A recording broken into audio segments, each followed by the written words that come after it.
문제 구조 한번 잘 봐. 완벽하게 똑같지 이거 지금. 그러니까 이게 평가원이 저런 어떤 시비를 들었을 때 어이가 없어서 아마 이 문제를 1년 만에 다시 냈을 거야. 이렇게. 그러면 첫 번째로는 잡아. 그럼 난 또 이런 생각하겠지. gx 구하면 되겠다 이렇게. 나는 이제 gx를 구하겠다 이거야. 이렇게. 그러면 저 가족권을 통해서 제가 얘를 이제 미분하겠지. 왜? 아니 난 gx 구해야 되는데 여기 피적분 함수에 g가 있잖아. 그럼 미분해야지. 그러면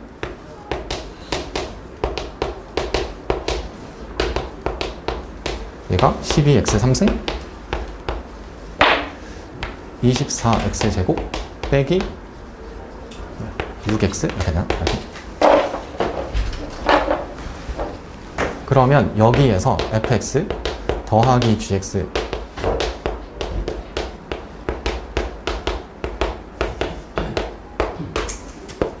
이렇게 돼. 이렇게. 약분 아니야, 당연히. 저거 약분이라고 하면 안 돼, 알겠어. 아까도 얘기했지만. 그냥 항등식 계수 비교일 뿐이지. 그럼 얘가 나왔어. 나 조건으로 갔어. 이제 얘를 이렇게 바꾸라는 거잖아, 이렇게. 그러니까 이 순간, 그러니까 이 문제를 처음 풀어볼 때 딱 저거 보고 대단한 사람들, 이게 진짜 한 성과를 하긴 한다.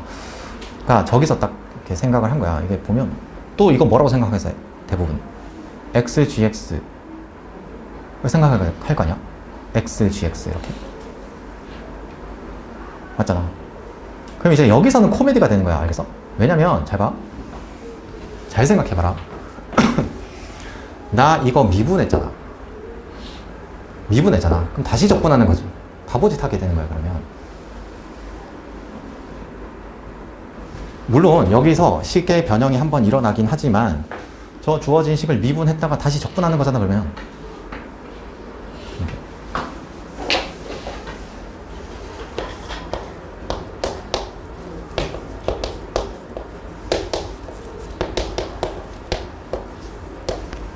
1차 식인 거 금방 알 수 있지. 응? 아 2차구나. 이렇게. 제곱 bx c 이렇게.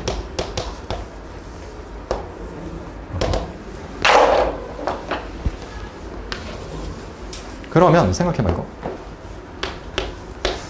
a 더하기 2a 너 12. 두 번째 1차 함계수. 1차 함계수는 얼마야? b 더하기 얼마지? b인가? 이렇게. 얘가 24야. 이렇게. 그 다음에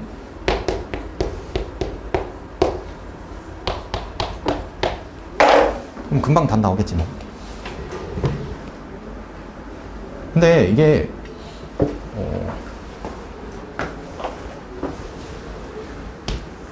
얘를 보고 그러니까 얘를 이렇게 고쳤을 때 나도 떠오르긴 하지. 그럼 이제 내 입장에서는 어떻게 생각을 하는 거냐면 절대 저게 유리할 리가 없다 이거야. 그런 생각을 할 수 있으려면 일단 잘 봐. 그런 생각을 할 수 있으려면 기본적인 마인드셋이 뭐여야 되냐면 평가원을 존중해야 돼.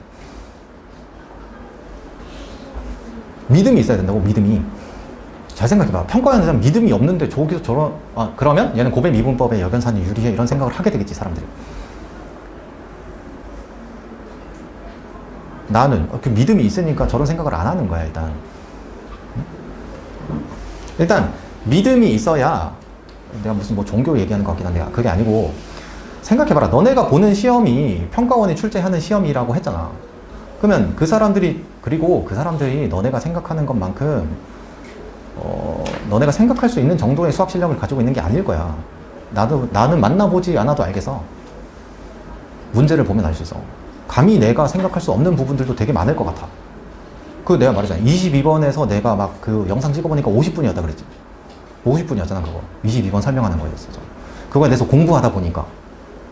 그러면 내가 공부해서 알아낸 그것만 생각하고 있었을까 그 사람들이? 아닐 거라니까. 훨씬 그 이상의 뭔가를 다 알고 있다. 근데 생각해봐. 동영상 풀이나 이런 것들에서는 그런 얘기 조차를 안 하잖아 일단. 안 된다니까 게임이. 안 돼요. 그냥 너네가 주변에서 볼 수 있는 그 어떤 누구를 갖다 대도 1대1로 붙으면 평가원 그 각각의 개인한테도 다 깨져. 그냥 장담할 수 있어. 진짜로. 스승님, 그냥 내가 생각했을 땐 스승님도 안 될 것 같긴 한데 그렇게 얘기를 하면 나도 혼날 거야. 근데 그냥 스승님 된다고 그냥 이렇게 쳐. 근데 1대1 정도로면은 뭐 그럴 수도 있는데 모르겠어. 아무튼 그건 이제 내가 판단할 수 있는 영역이 아닐 것 같고 그냥 제외하고 내가 봤을 때 그 어떤 사람을 갖다 대도 평가원 1대1로 붙으면 다 깨진다. 그냥 1대1로 붙어도 깨져. 그럼 집단이면 안 되지. 게임이 안 된다니까.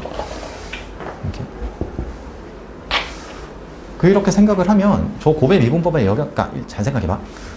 기본적으로 고배 미분법의 역연산을 쓴다는 것 자체가 저걸 적분해서 계수 비교하겠다는 뜻인데 차수를 왜 높여서 하냐고 자꾸. 그러니까 왜 굳이 차수, 그러니까 이게 이상하지 않아?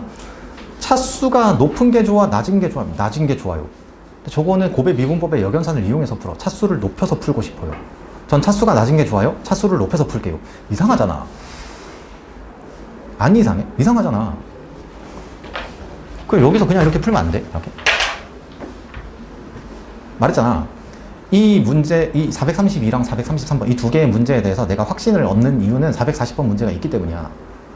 440번에서 저걸 역연산을 이용하려면 그건 우리가 제시해 줘야 돼 라고 문제에서 이미 밝혔으니까 이건 아니야 이거야. 무슨 말이야? 이게 근데 그러니까 항상 얘기했지만 이게 같은 어떤 상황을 보고 정반대로 해석하는 게 이상하다고.